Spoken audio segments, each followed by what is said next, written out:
Guys, sound the trumpets. Prepare the banquet. Something special happened this week. The royal nanitics are finally here. Our new beloved Green Queen Ant, whom we've named the Jade Empress, and have been following over the past month on her journey to founding her colony, finally welcomes her very first worker ants this week.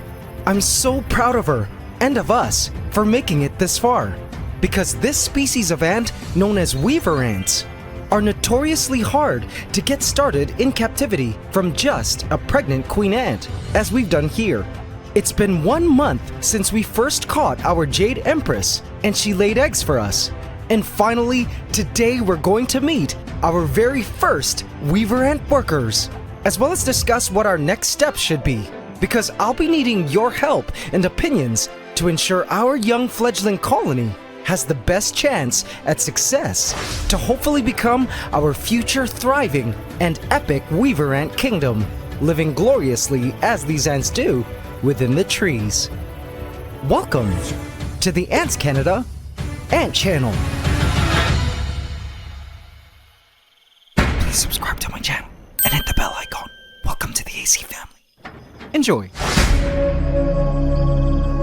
In the darkened cavernous space that surrounded the founding chamber of our Jade Empress, all was quiet, save the sounds of tree frogs, crickets, and nocturnal insects chorusing in the distance. Where she was, who knows? All that mattered now was the humble arrival of Chip, her very first nanitic worker ant. Hi there, Chip. Welcome to the Antiverse. We've been eagerly expecting you. Chip here is only a few hours old and is already taking on brood care duties, tending to this developing pupa.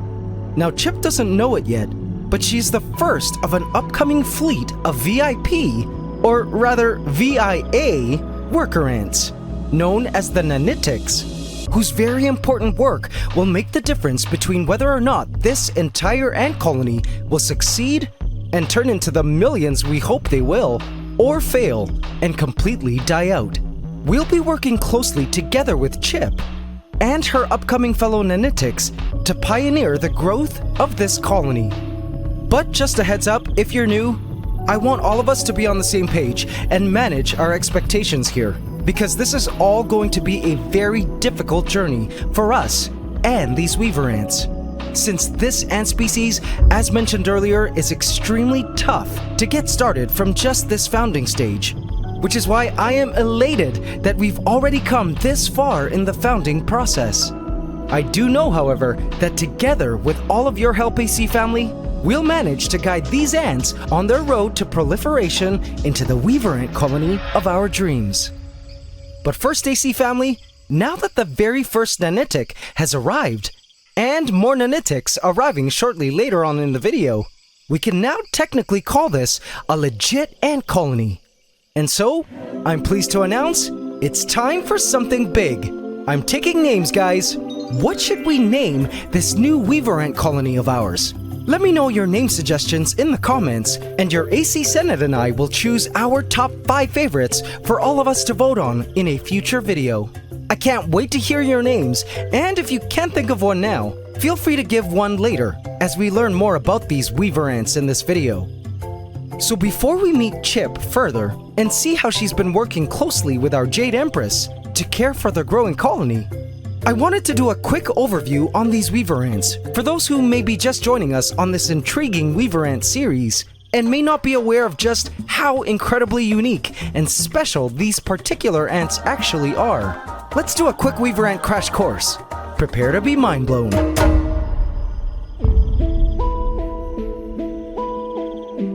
So we've had weaver ants on this channel before, a massive colony we called the Emerald Empire.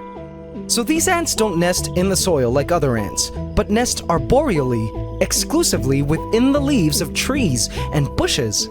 Check them out. So busy at work.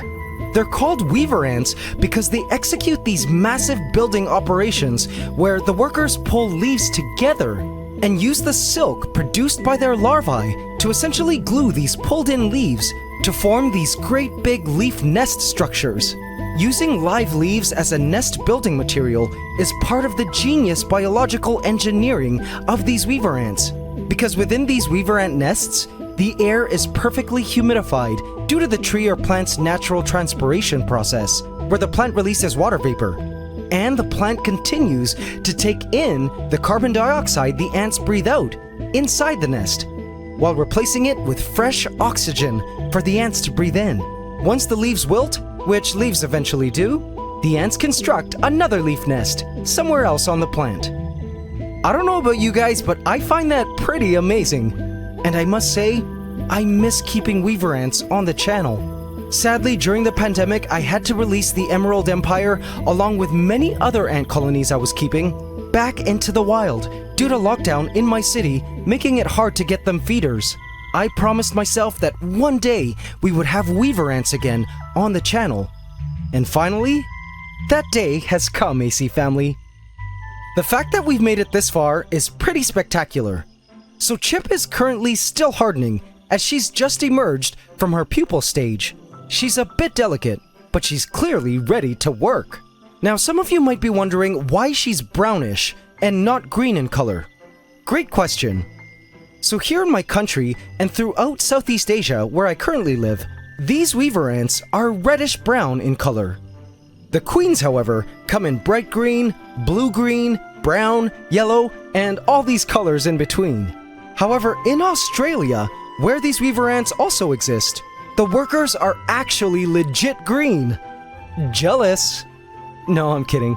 It's cool. Red and green reminds me of Christmas. These ants are still cool either way. Now the Jade Empress here, along with all of us, have been waiting patiently for the arrival of the first generation of workers, the Nanitics, because they would now go on to help the Queen with colony duties, eventually taking over all responsibilities so the Queen can just focus on laying eggs for the rest of her life. But right now, it seems the Queen is still handling most of the work. Here you can see the Jade Empress being the caring mother that she's always been, picking up a pupa to set it closer to the pile.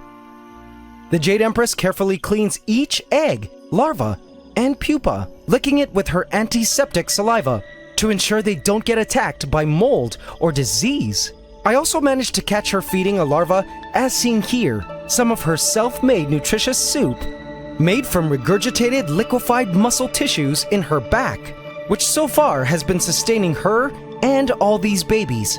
I also noticed a black spot in Chip's gaster, which means the Jade Empress has been feeding her some of this self-made soup as well. Now this self-made soup isn't infinite in supply. Now that the workers are arriving, the workers can now be the ones to search for food to feed the Queen and the rest of the babies. And so AC family, that brings us now to this titanic moment. Let's feed this colony their very first legit meal, shall we? Now we gotta do this carefully as I don't want to incite any panic. I carefully unscrewed the bottle cap and went in with a wood stirrer dipped in a sugar water mixture. Sorry, beloved Jade Empress and Chip, I come in peace with a gift offering of goods. Both Chip and the Jade Empress seemed intrigued by our stick and thankfully not too scared. They smelled it waving their antennae in the air. Administering the drop and screwing the bottle cap back on.